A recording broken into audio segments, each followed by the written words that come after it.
They laughed the first time she stepped into the barracks. A low, sharp laugh that spread across the room like a cruel fire.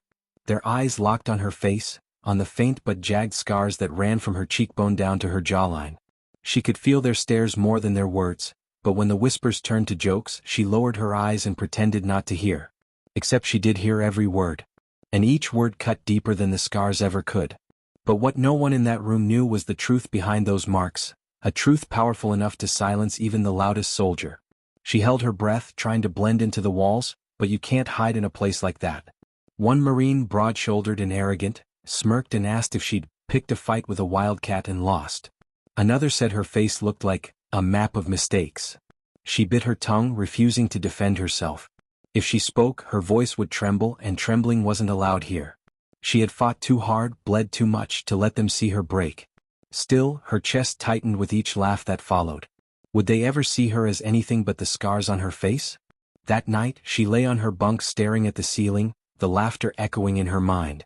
Her hands trembled as she remembered the night of the fire, the thick smoke choking her lungs, the heat pressing against her skin, the sound of her little brother screaming from inside the collapsing house.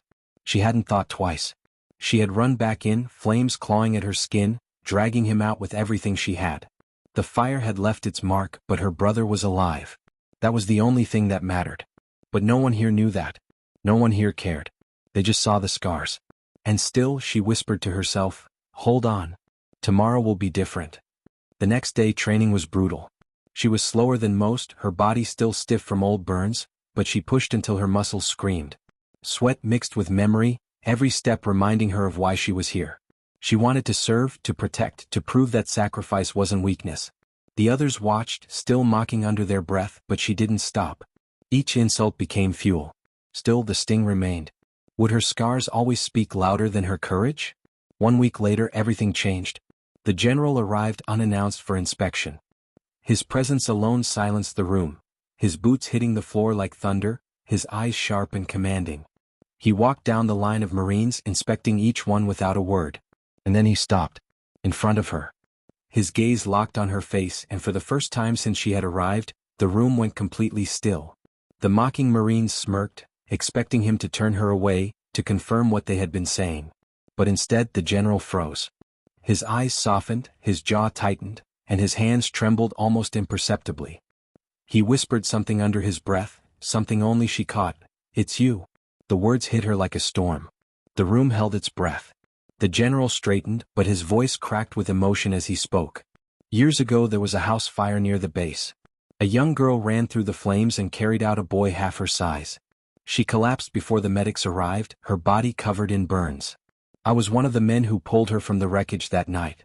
I never forgot her face. His voice broke. And I never forgot those scars. They were the scars of a hero. Silence. Heavy, suffocating silence. The same Marines who had laughed days earlier now stood stiff, their faces pale with shame. The weight of the general's words hung in the air like a judgment. She blinked back tears, her chest rising with the first deep breath she'd taken since arriving. For the first time, her scars were not a mark of weakness but of unshakable strength. The general turned to the others, his voice thundering now. "These scars are the price of courage, of sacrifice, of love that runs deeper than fear. If any of you cannot respect that, you do not deserve the uniform you wear." His words carved through the room like steel. No one dared look at her again with anything but respect. Later that evening she sat alone on the training field, the sunset casting gold across her face. The scars were still there and they always would be. But now when she touched them she didn't feel the sting of shame. She felt her brother's laughter, the warmth of his arms, the life she had saved. She felt the weight of the general's words, a reminder that scars were not meant to be hidden, but carried with pride. The same Marines who had once mocked her approached quietly, one by one, offering awkward apologies. She didn't answer them with words, only with a small nod. She had already forgiven them in her heart. Because she knew now that their laughter had never defined her, and their acceptance wasn't what she had been fighting for. She had been fighting to prove something to herself, that she was more than the pain she had endured. As the last light of day faded, she whispered to herself the truth she had waited so long to believe. "These scars are my strength. And they always will be." And in that moment she knew she had already won, not the war outside but the one inside her heart.